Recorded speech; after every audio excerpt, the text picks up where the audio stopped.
Selamat jumpa kembali di channel YouTube Japiter Tinambunan atau TBKK Japiter Tinambunan Kutakalang. Semakin hari semakin tertarik dalam kasus pembunuhan almarhum Brigadir Joshua. Nah, kita akhir-akhir ini semakin melihat saling untuk mau membela diri atau seolah-olah tidak bertanggung jawab.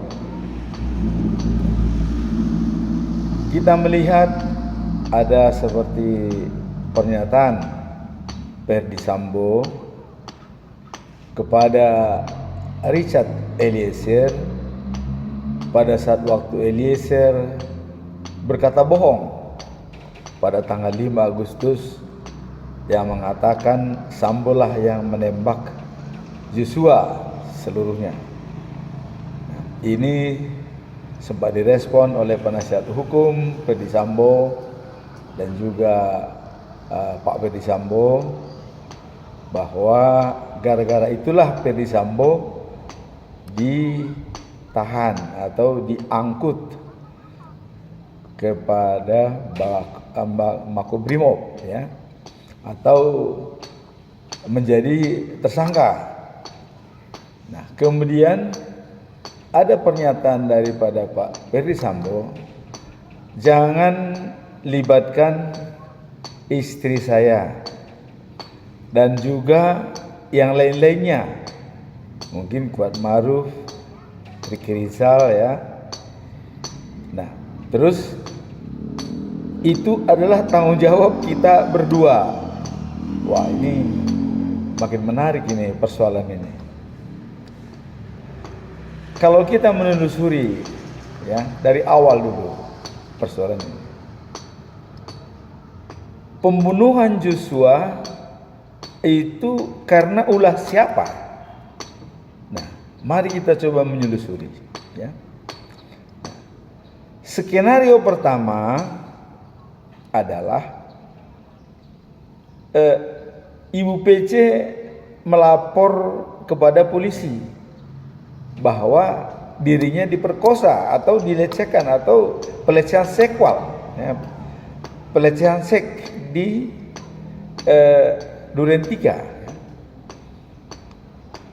Nah, kemudian dia berteriak ya. Ini skenario pertama, dia berteriak, Eliezer Joshua menembak ya, karena Eliezer bertemu dengan Joshua, ada apa bang?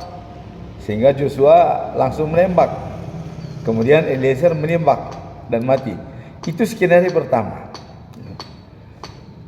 Jadi boleh dikatakan kalau Pak Sambo mengatakan jangan libatkan istri saya, dia sendiri yang melibatkan istrinya ya, untuk mengatakan, membuat skenario supaya dia nanti berteriak, baru Joshua ditembak oleh Eliezer.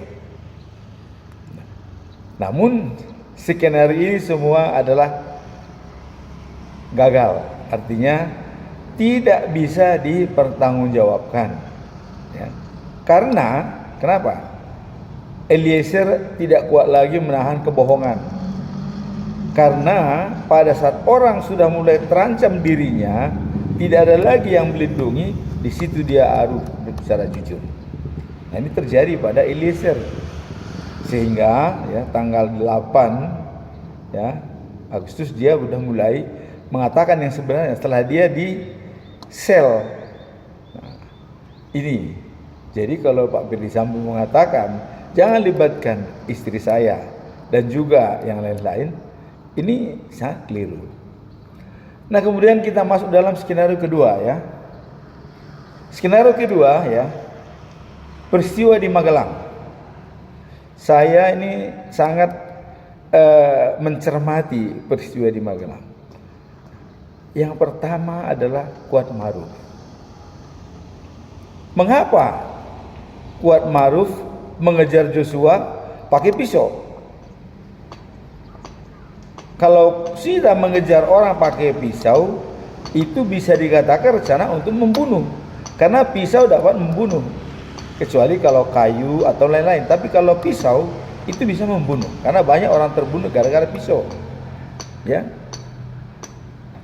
Nah kemudian Kuatmaruf, ya, katanya mengejar Joshua pakai pisau. Nah kemudian setelah itu Ricky Rizal datang, ya, datang. Ada apa? Nah berceritalah Kuatmaruf bahwa Joshua ada mengendap-endap katanya. Kemudian Joshua sudah dikejar tadi oleh Kuatmaruf pakai pisau, ya. Nah kemudian Ricky Rizal untuk mencari Joshua, karena dia tidak melihat di kamarnya, lantas senjatanya diamankan.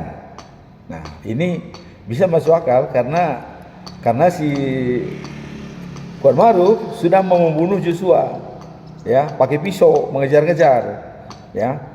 Artinya sudah mulai ada pertentangan lah, sehingga diamankan karena Joshua pegang senjata nanti takut menembak. Bisa kita terima dulu. Tapi ini pun tidak bisa diterima. Kenapa? Karena dalam sesuatu harus ada responsibility. Tapi belum ada responsibility daripada Joshua. Ditanyakan oleh si Ricky, ada apa Joshua?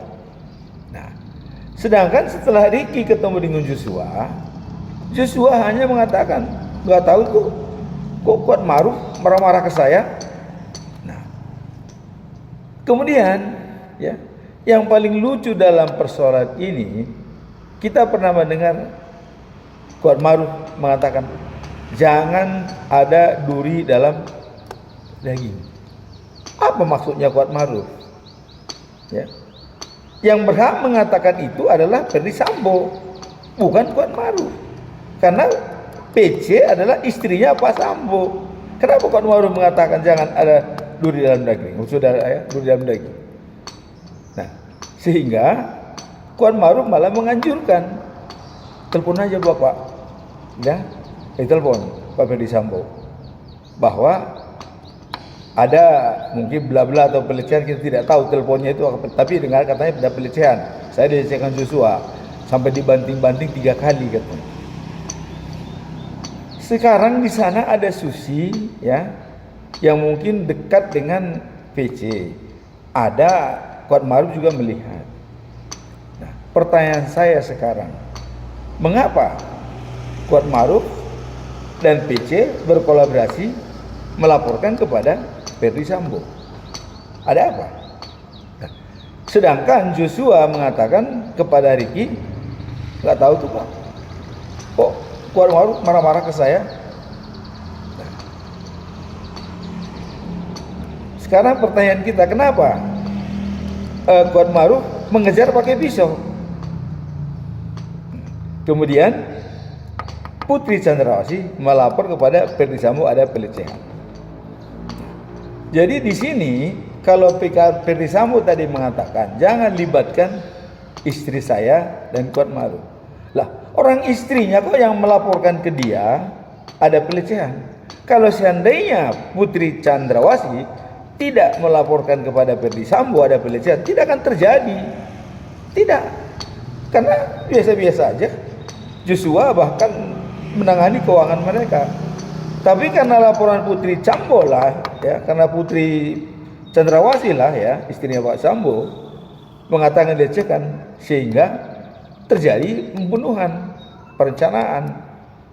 Jadi kenapa Pak Ferdy Sambo mengatakan jangan libatkan istri saya? Jadi kalau menurut saya malah sumber utamanya ini adalah Ferdy Sambo, Putri Chandrawasih dan Kuatmaruf. Dan Kuatmaruf kenapa langsung lapor Ferdy Sambo? Kan di sana ada Ricky Rizal, ada Richard Eliezer, ada 2 lagi ajudan. Dan Ricky Rizal adalah sebagai pangkat yang tertinggi. Kenapa harus melaporkan malam-malam kepada Ferdy Sambo? Kemudian kenapa si Kuatmaruf mengatakan jangan sampai ada duri dalam daging? Duri apa dalam daging antara Ferdy Sambo dengan Putri Dan itu tidak berhak mengatakan duri dalam daging. Harusnya Ferdy Sambo, jangan ada duri dalam daging di rumah ini. Itu Ferdy Sambo yang mengatakan itu, karena Ibu PC istrinya. Tapi kalau Kuat Maruf mengatakan jangan ada duri dalam daging, kuasa apa sih Kuat Maruf di dalam keluarganya Pak Ferdy Sambo?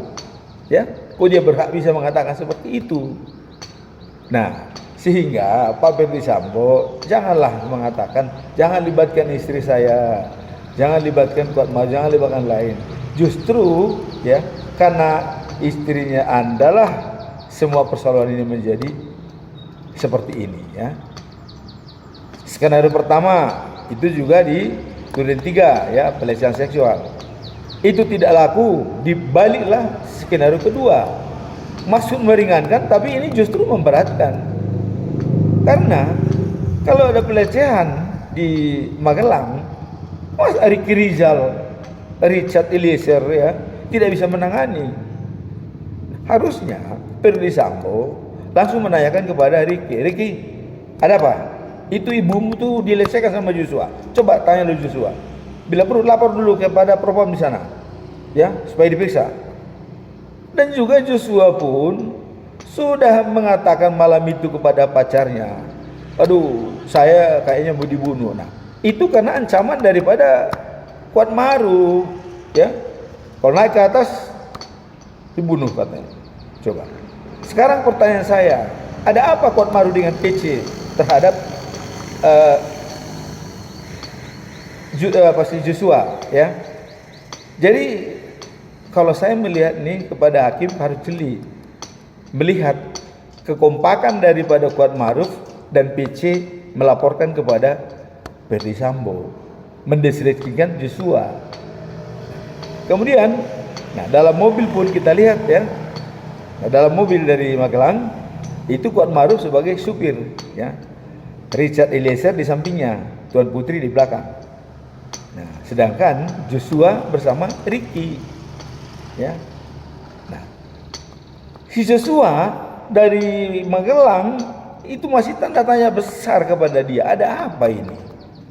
Ya, apa mungkin dalam pikirannya orang lain berbuat kok saya jadi kena getahnya? Bisa juga ya. Saya takutnya daripada dua orang korban lebih baik satu. Ya misalnya ya, kita tidak menyangka misalnya Kuat Maruf ada apa dengan Tuan Putri seperti dibilang oleh ibunya Joshua di persidangan. Ada apa kau Kuat Maruf dengan Putri? Karena mereka mencium, kenapa mereka berdua melaporkan ke Sambo, Ferdy Sambo, ya berkolaborasi. Dan kenapa Kuat Maruf mengejar-ngejar Joshua pakai pisau? Ya. Nah, harusnya Kuat Maruf bilang kepada Ricky Rizal sama Richard Eliezer. Bukan dia malah pakai pisau mau mengejar Joshua, ya. Nah, kemudian Ricky Rizal menanya kepada Joshua, ada apa? Tahu tuh kan Kuat Maruf kok marah-marah ke saya. Nah harusnya ini bisa diselesaikan oleh Ricky Rizal di Magelang. Kuat Maruf kenapa kok marah-marah ke Joshua, ada apa? Nah, kalau dilecehkan kata-katanya Tuan Putri ya, kan sudah dipanggil lagi 15 menit ada bersama Putri ya, masa terjadi lagi 15 menit di sana dengan Joshua? Ini pertanyaan besar bagi kita. Nah, jadi kalau saya melihat persoalan ini ya, ini Pak Hakim ya, Kuat Maruf kelihatannya seolah-olah tidak punya dosa ya, ringan saja dia dalam sidang itu. Padahal dia termasuk sumber daripada masalah ini. Karena percobaan pembunuhan pertama adalah Kuat Maruf mengejar pakai pisau. Itu menurut saya ya. Ini karena dia dan pisaunya itu sampai dibawa ke Jakarta. Coba. Ya. Dia mengejar pakai pisau, Joshua lari. Alasannya dia mengendap-endap apa? Kecuali kalau dilihat si Joshua dalam kamar. Kan ada foto, ada foto saja di situ Joshua. Saya takutnya Joshua yang tahu persoalan sehingga Joshua harus disingkirkan. Ini juga bisa terjadi. Mudah-mudahan saya salah ini dugaannya nih. Saya takutnya Joshua melihat Kuat Maruf dengan PC bersekongkol ya mungkin atau bagaimana. Ini perlu kita pertanyakan ini Kuat Maruf dengan PC ya. Nah, sehingga keesokannya tenang-tenang aja. si Kuat Maruf pun berbohong pun ketawa-ketawa aja dia tetap kelihatannya ya. Mungkin dalam hatinya tuh kan duri dalam daging itu sudah selesai sehingga nantinya tidak ada lagi dendam lagi. Bukan begitu Kuat Maruf. Sekarang Anda tersangka, pasti penjara. Sudah jelas. Tidak bisa lagi berkumpul seperti biasanya, ya. Karena hukuman juga udah hukuman mati 340 terancam, ya. Perencanaan ditambah dengan menghilangkan barang-barang bukti. Nah, kemudian yang kita sesalkan itu Pak Ferdi Sambo tidak usah mengatakan jangan libatkan istri saya, karena Bapak sendiri yang sudah melibatkan istri Bapak, karena laporan istrilah Bapak menjadi emosi, ya, tidak bisa menguasai inteligensi emosinya sehingga menyuruh Richard Eliezer menembak Joshua, ya. Nah, konon katanya pun Bapak juga ikut menembak. Nah, tapi tidak ikut menembak, tapi waktu jaksa mengkonfirmasi senjata, apakah ini senjata yang Anda bikin untuk menembak Joshua? Ya, benar. Sudah selesai sebenarnya. Jadi kalau menurut saya persoalan ini udah tidak perlu semakin diperpanjang, ya. Sudah jelas kok, ya, sudah jelas. Perencanaan ada, pembunuhan ada. Nah, dan juga ini Kuat Maruf ini, kalau saya melihat Kuat Maruf ini yang menjadi termasuk aktornya juga nih di Magelang ini. Kenapa dia kejar-kejar Joshua pakai pisau? Ini harus di clear nih. Kalau sudah pakai pisau itu kan merancang membunuh. Apakah dia terancam, ya? Atau melihat sesuatu di sana, atau Joshua melihat sesuatu, kemudian keluar kata-kata jangan sampai ada duri dalam daging. Nah, ini yang perlu disikapi, ya.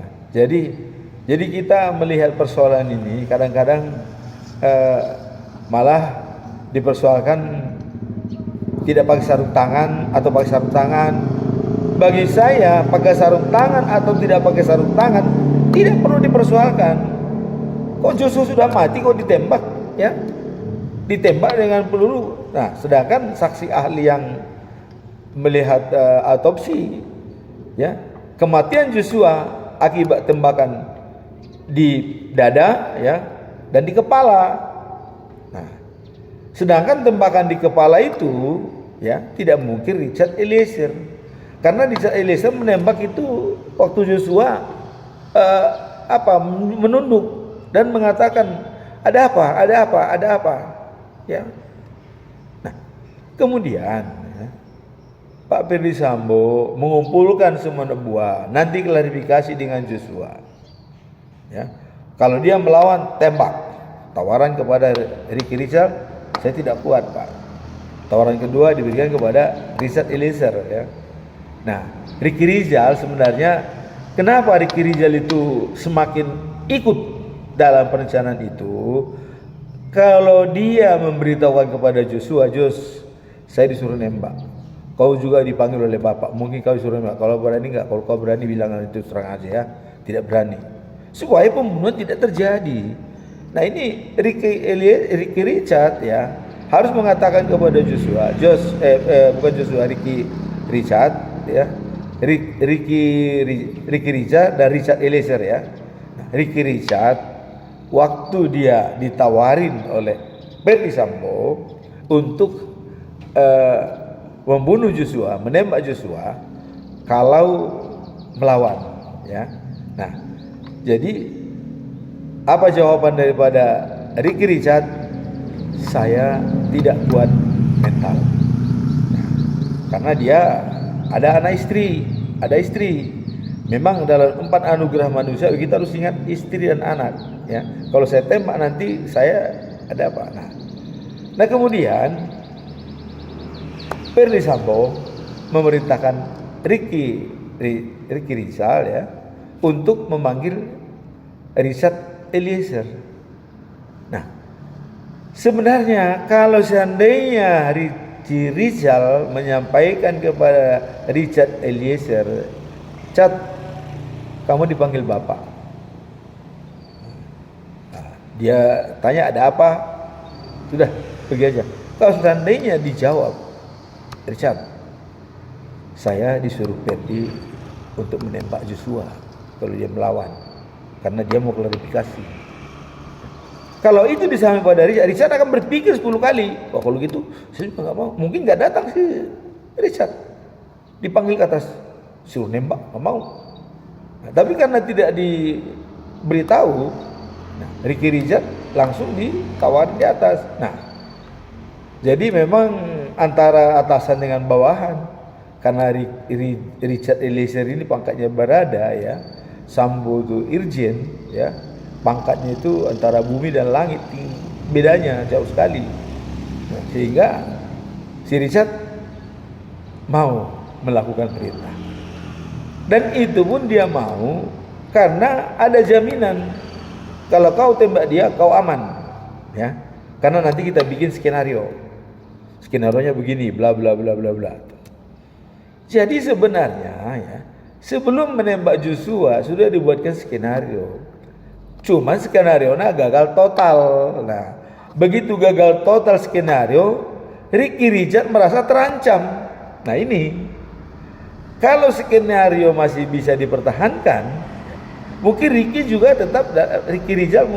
Richard mungkin tetap dalam kebohongan. Tapi begitu jiwanya sudah terancam dan harus masuk sel, wah, ternyata ini nggak bisa lagi nih, harus berkata jujur. Nah, disitulah dia membuat secari kertas satu lembar ya, membuat satu lembar pernyataan yang sebenarnya. Itu kalau nggak salah di tanggal 8 ya. Jadi kepada Pak Perdi Sambo ya, kalau mengatakan jangan libatkan istri saya, ini tidak populer lagi. Harusnya awalnya jangan melibatkan istri ya, karena skenario pertama pun sudah melibatkan istri. Kau bilang dilecehkan, berteriak, itu perintah juga ya. Habis itu baru pelecehan di Magelang ya. Nah, Kuat Maruf berperan jangan ada duri dalam daging, berarti harus menghilangkan Joshua, kan begitu. Dikejar lagi pakai pisau, ini sudah dibuktikan dengan perlakuan. Jadi kata-kata dia sudah dilakukan dengan perlakuan dia ya. Artinya dia sudah mengejar Joshua pakai pisau, karena Joshua tidak pakai senjata waktu itu ya kan, senjatanya ada dalam kamar, dikejar, Joshua kabur. Nah, kemudian Joshua juga sudah mengatakan tidak tahu tuh, Kuat marah-marah. Nah, sekarang Kuat marah-marah kepada Joshua, ini perlu digali oleh hakim. Kenapa Kuat marah-marah kepada Joshua? Boleh dikatakan secara kepangkatan di sana Kuat Maruf sipil, Joshua polisi. Harusnya lebih berhak polisi di dalam keberadaan situasi dalam ajudan ya. Nah, kenapa kok Kuat Maruf bisa lebih berkuasa? Nah, makanya Ibu Ruslina Simanjuntak dari Jambi, ada apa kamu Kuat Maruf? Ada apa dengan PC? Nah, ini yang disampaikan. Jadi saya kira hakim harus jeli menggali ini. Jadi tentang Kuat Maruf, satu, kenapa mereka melaporkan dan Kuat Maruf malah menyuruh Bu PC melapor kepada Perdi Sambo ya, supaya jangan ada duri dalam daging. Apakah karena Kuat Maruf ada permainan dengan PC sehingga Joshua melihat ya? Nah, Joshua dihilangkan sebab Joshua tahu nanti dua-duanya mereka korban, mungkin PC sama Kuat Maruf. Nah, daripada dua korbankanlah yang satu ini. Ini hanya dugaan saja ya, mudah-mudahan tidak ya. Ini dugaan. Makanya peranan Kuat Maruf itu kuat. Makanya Perdi Sambo jangan mengatakan jangan libatkan istri saya, Kuat Maruf dan lain-lain. Orang mereka bersekongkol kok. Dan saya katakan juga dari sana, Susi, Kuat Maruf ya, Ricky Rizal ya, saya tidak tahu Richard Eliezer, sudah sama-sama dari Magelang. Sudah tahu pelecehan itu ya, karena si Kuat Maruf sudah melaporkan dengan berangkatnya kepada Ibu Putri Chandrawasih. Jadi marilah kita lihat situasinya Pak Sambo ya. Gak usahlah mengatakan jangan libatkan istri saya dan juga yang lainnya, cukup kita berdua. Oh, nggak bisa Pak, nggak bisa Pak. Karena Kuat Maruf sudah mengejar Joshua juga pakai pisau, itu juga ancaman itu. Ya. Artinya sudah ada persekongkolan semua. Nah, jadi peran daripada Ricky Rizal karena dia tidak menyampaikan kepada Richard Eliezer ya, waktu dipanggil oleh Pak Ferdy Sambo ke lantai 3. Nah, dan semakin menarik dari ahli-ahli ini, ahli hukum pidana ya, dan juga ahli psikolog dan ahli tim psikolog forensik juga ya. Nah, kemudian ahli yang autopsi itu bahwa tembakan yang mematikan Joshua adalah tembakan di dada sebelah kanan, dan yang mematikan juga adalah tembakan di kepala. Nah, kalau tembakan di kepala, orang yang sudah terungkup itu tidak bisa menembak datar, harus berdiri, ya menembak begini berdiri. Nah, itu sudah dikatakan oleh Richard Eliezer. Jadi kalau menurut saya lebih baiklah berterus terang, itu lebih mudah, ya. Katakan yang sejujurnya. Semakin berbelit-belit ya, semakin besar ininya ke risiko hukumannya semakin berat ya. Nah, dan juga para pengacara Ferdy Sambo ya, terutama Pak Ferdiansyah, ini kok kayaknya membuat suatu skenario yang sebenarnya tidak perlu ditanyakan tapi ditanyakan. Nah, dan juga kalau saya melihat berita acara di bawah tanggal 8 itu baru cerita kebohongan semua rata-rata. Maka Eliezer bilang saya berbohong di sini karena masih dalam skenario. Tapi mulai di atas tanggal 8 dia mulai berkata yang jujur dan yang sebenarnya, karena dia juga tidak mau ya terancam sendirian. Nah, makanya dia harus katakan sejujurnya. Nah, sekarang dengan berkata sejujurnya ini, ya saya kira ya sudahlah. Kalau memang harus dihukum, ya udah terima. Karena tidak mungkin lagi bebas, nggak ada. Sudah mati kok, sudah meninggal, ya. Jadi, nah juga saran saya kepada Kuat Maruf ya, itu kenapa Anda mengejar Joshua pakai pisau, ini juga harus dipertanggungjawabkan. Ya. Harus dipertanggungjawabkan. Kenapa? Ya. Apa ada Joshua melihat apa kepergok, Joshua yang kepergok, atau Joshua memergoki Kuat Maruf? Nah, ini ada dua ini. Ya. Joshua kepergok, ya, dengan UPC. Tapi Kuat Maruf, kenapa malah dia yang mengejar-ngejar pakai pisau? Tidak sewajarnya, kan itu bukan istrinya Kuat Maruf, Ibu PC. Bu PC kan istrinya Ferdy Sambo. Nah kalau kepergok, ya Kuat Maruf cukup potret kirim ke Ferdy Sambo. Pak, ini nih Joshua bermain di kamar kelihatan. Ini kok malah Joshua katanya mengendap, kemudian Kuat Maruf, ya, mengejar pakai pisau. Ada apa?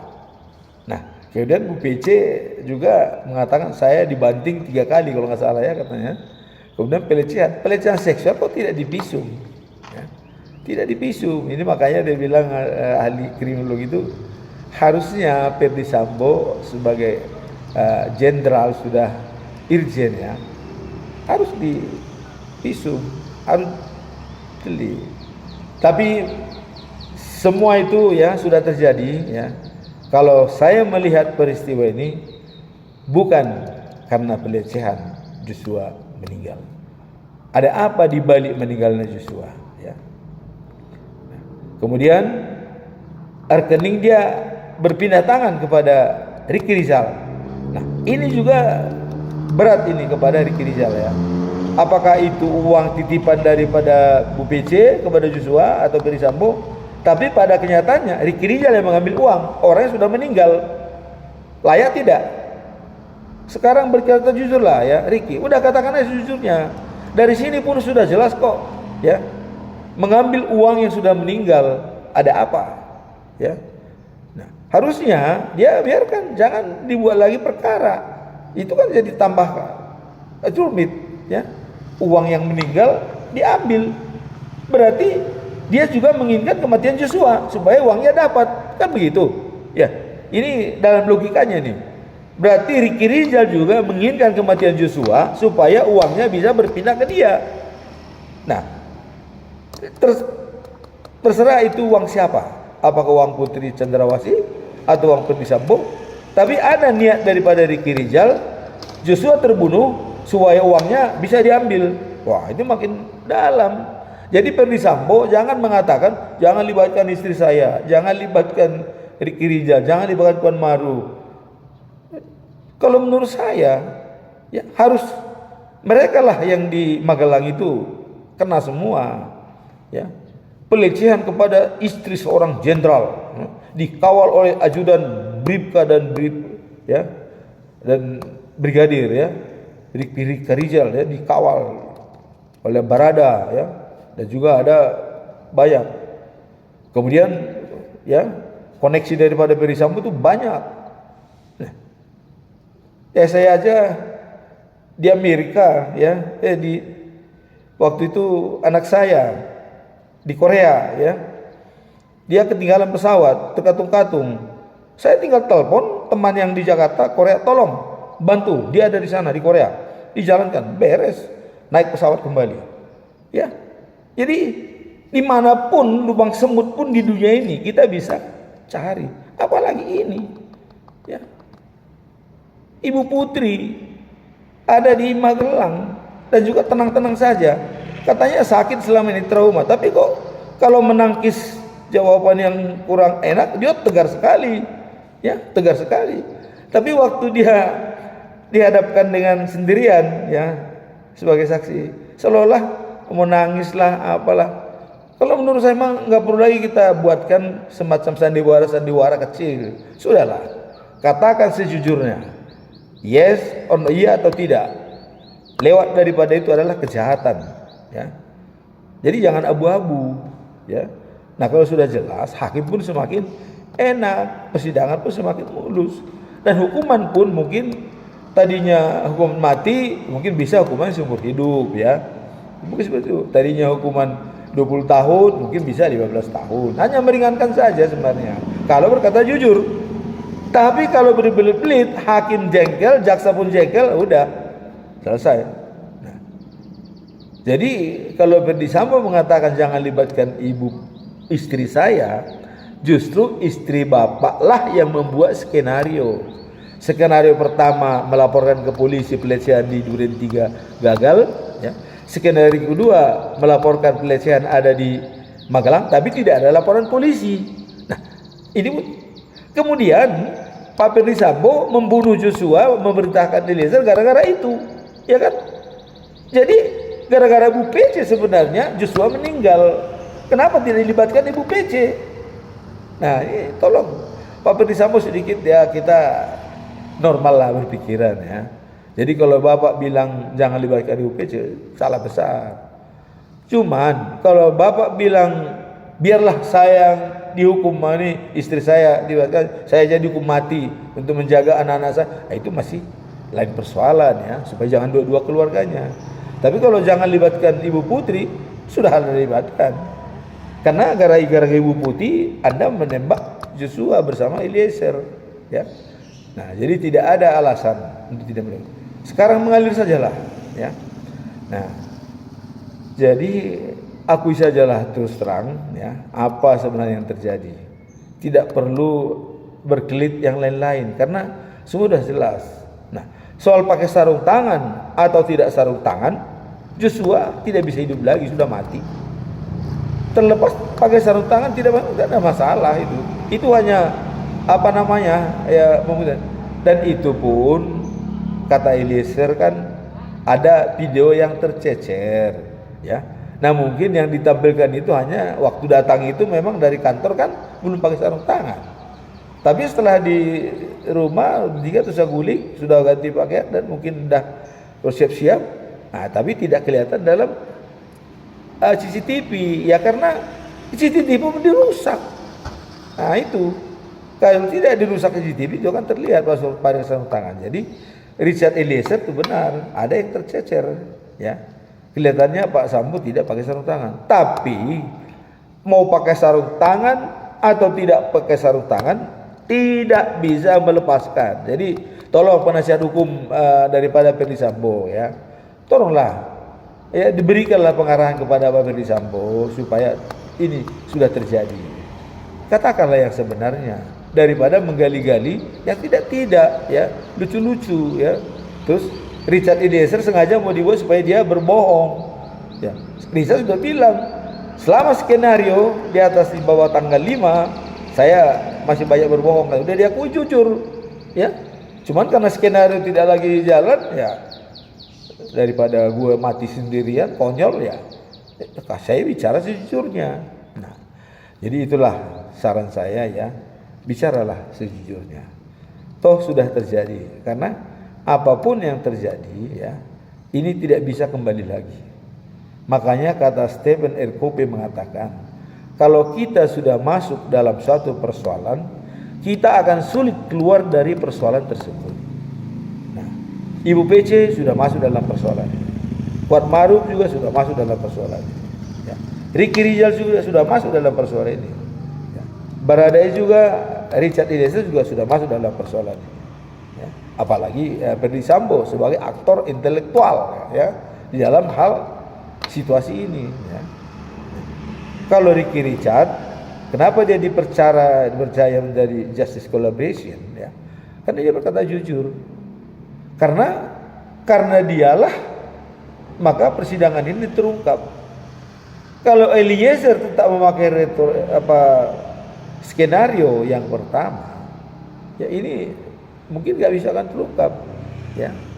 Nah, tapi karena pengacara Brigadir J, Komarudin Simanjuntak yang banyak cara bisa terungkap semua ya.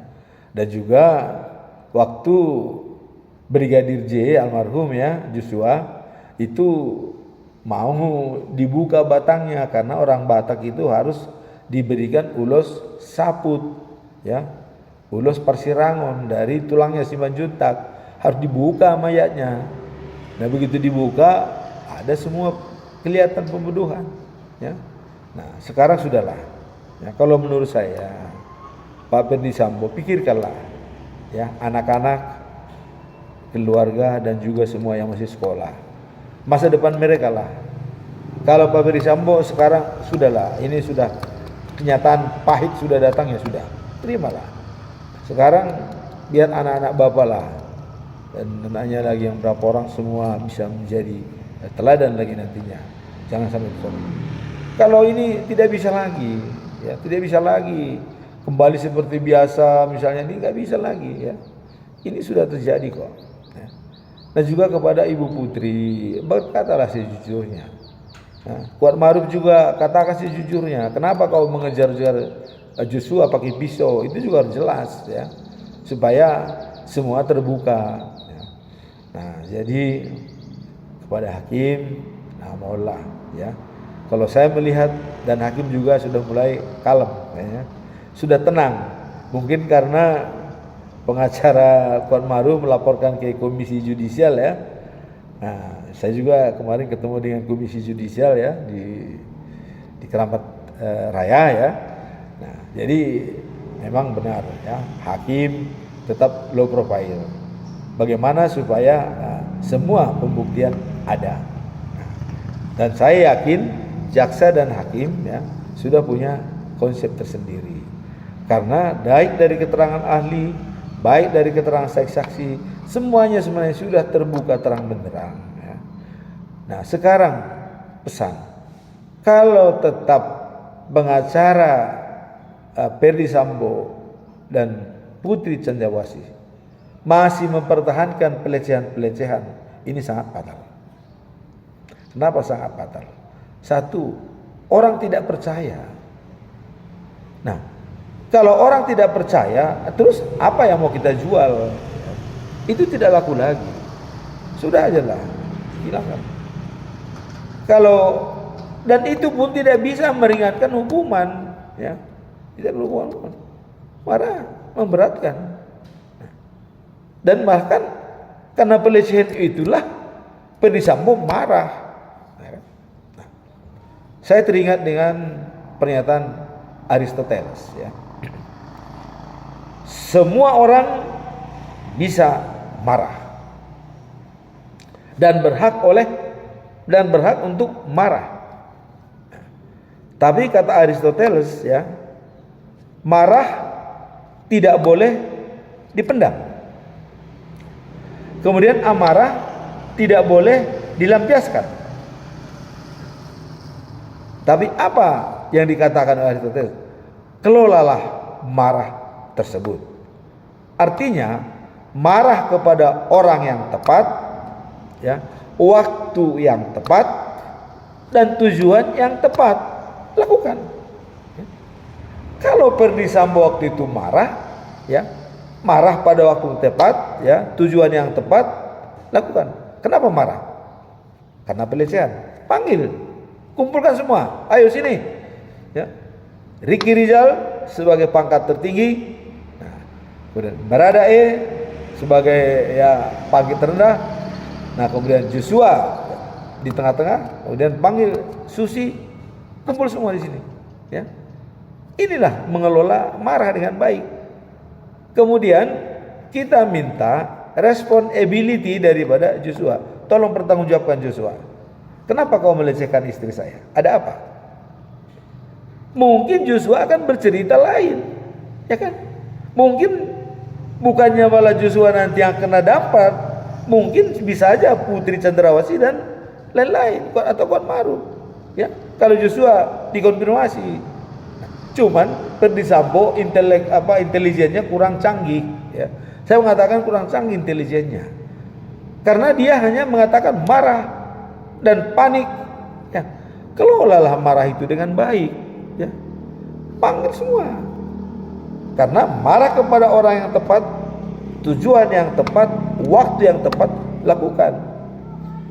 Seharusnya marahnya itu jangan sampai ditunda. Ini kan ditunda marahnya. Malam ditelepon, ya, ditelepon oleh Tuan Putri dari Magelang, Ferdy Sambo, saya dilecehkan. Harusnya malam itu juga panggil propos, sidak Magelang, rumah nomor sekian. Yakin mau semua, karena Ferdy Sambo kan polisinya polisi, ya. Artinya Kapolres pun, Kapolda pun dipanggil tuh pasti mau, pasti turun tangan itu, ditangani di sana. Nah, cuman kalau itu dilakukan mungkin terbongkar semua, aib, ya. Kata Tuan Putri, aib.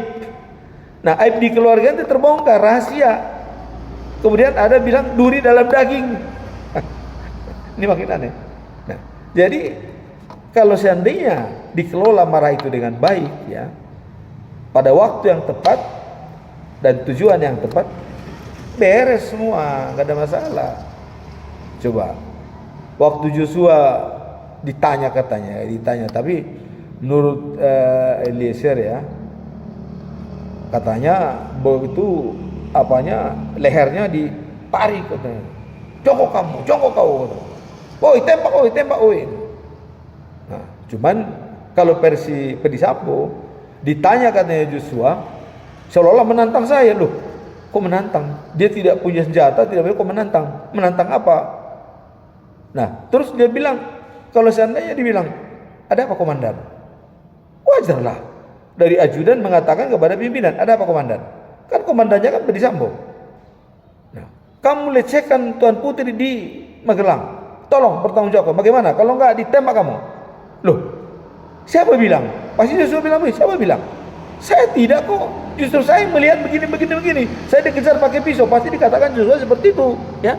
Joshua pasti mengatakan saya dikejar-kejar pakai pisau dan saya diancam, semua akan terbuka mungkin. Nah, sehingga, ya, Kuat Maruf duri dalam daging. Saya nggak tahu apakah Kuat Maruf ini sudah lama bencinya kepada Joshua, ya, karena menurut laporan daripada pacarnya Pera dari Jambi kepada Joshua, saya terancam, sudah lama dia terancam, ya.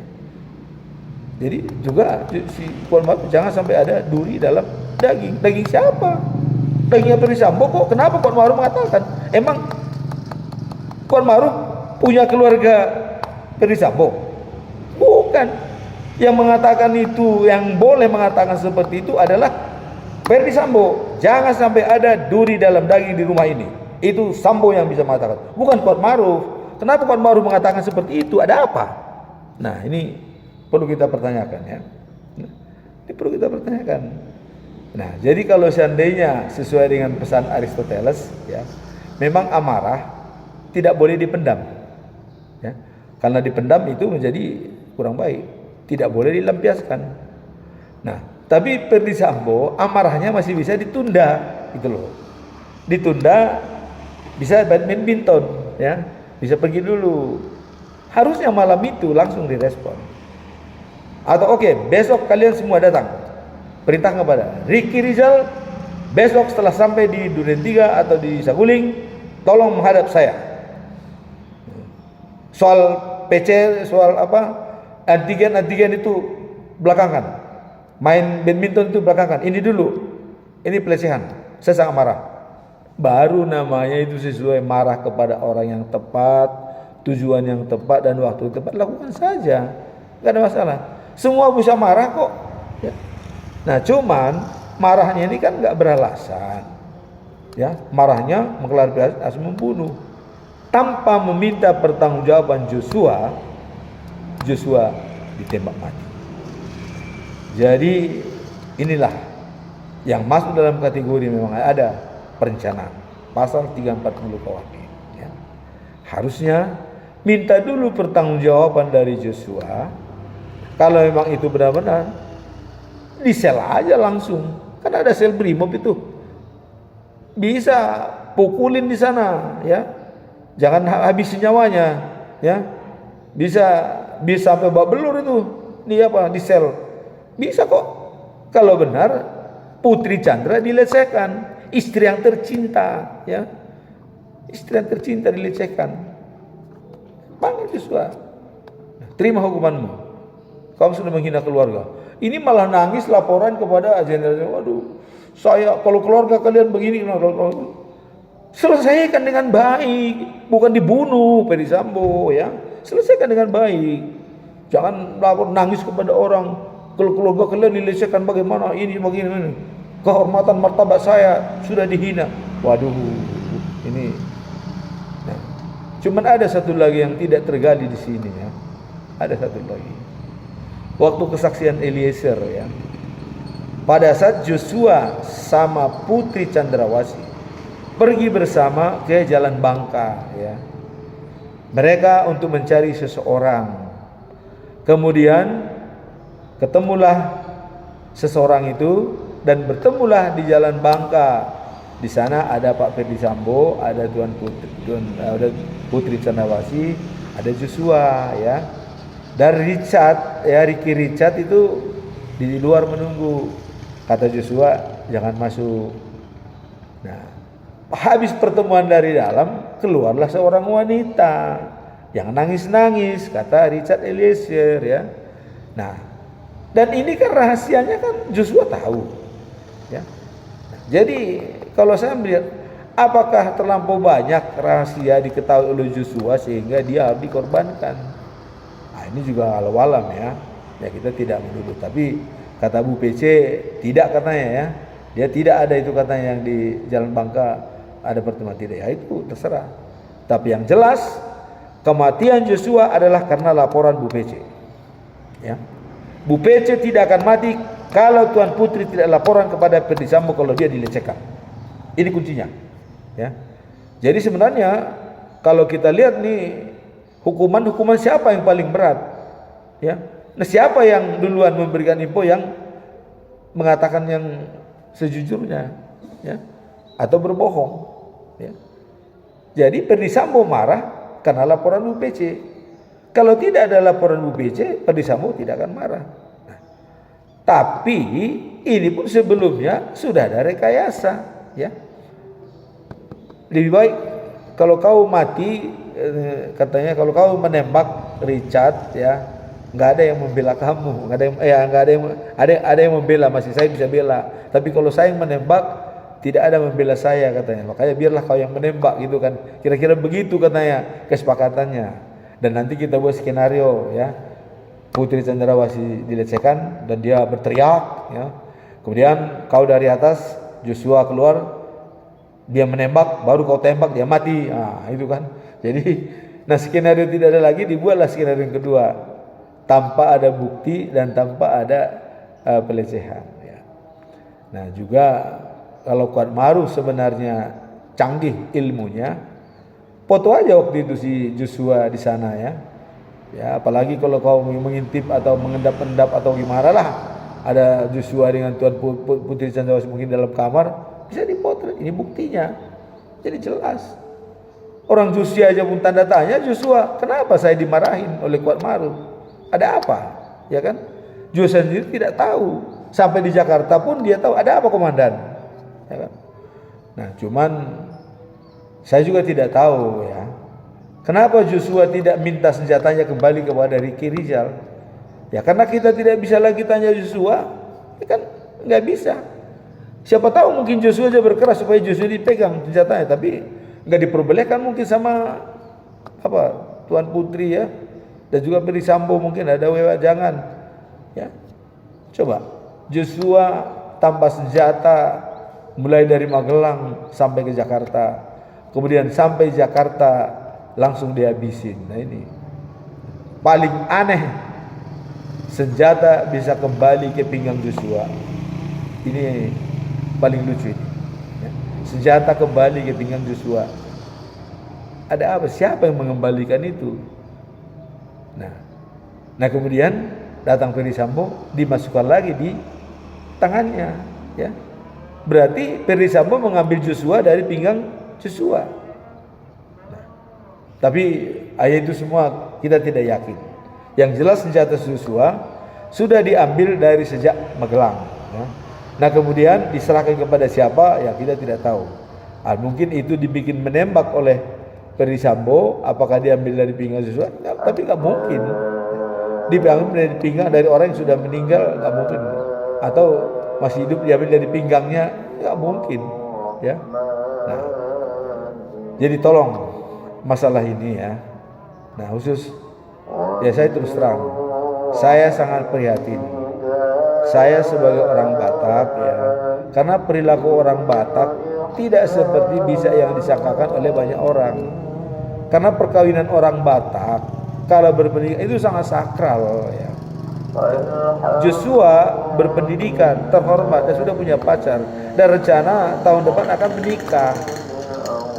Perkawinan orang Batak jarang itu 1 bulan 2 bulan, minimum setahun persiapannya supaya tidak kelihatan ya apakah dia berbuat tidak senonoh atau tak, itu jelas. Demikianlah sedikit gambaran yang saya katakan. Jadi saya hanya mengatakan kepada Pak Ferdy Sambo, kalau Bapak mengatakan jangan libatkan istri saya, jangan libatkan Kuat Maruf dan yang lain, ini kurang pas ya. Kurang pas. Karena Putri Chandra Anda marah sehingga Joshua meninggal. Nah, jadi oke lah ya, apapun yang terjadi sudah ya. Kita terimalah dengan baik. Kita pikirkanlah anak kita. Demikianlah tanggapan dari saya tentang pernyataan Ferdy Sambo supaya tidak melibatkan istrinya Putri Chandrawasih dan juga yang lain-lain, dan hanya tanggung jawab berdua dengan Eliezer, ini tidak pas ya. Saya kira biarlah semuanya yang bertanggung jawab ikut di dalamnya. Sekianlah ulasan saya, dan kurang lebihnya saya mohon maaf apabila ada kata-kata yang kurang berkenan. Demikian, dan salam sehat buat kita semua, dan tolong channel ini di like, di subscribe, dan juga di share supaya tetap eksis dalam menilai masalah-masalah yang ada sekarang ini. Dan mudah-mudahan Pengadilan Negeri Jakarta Selatan bisa cepat menyelesaikan dengan baik. Sekian dan terima kasih. Tuhan memberkati.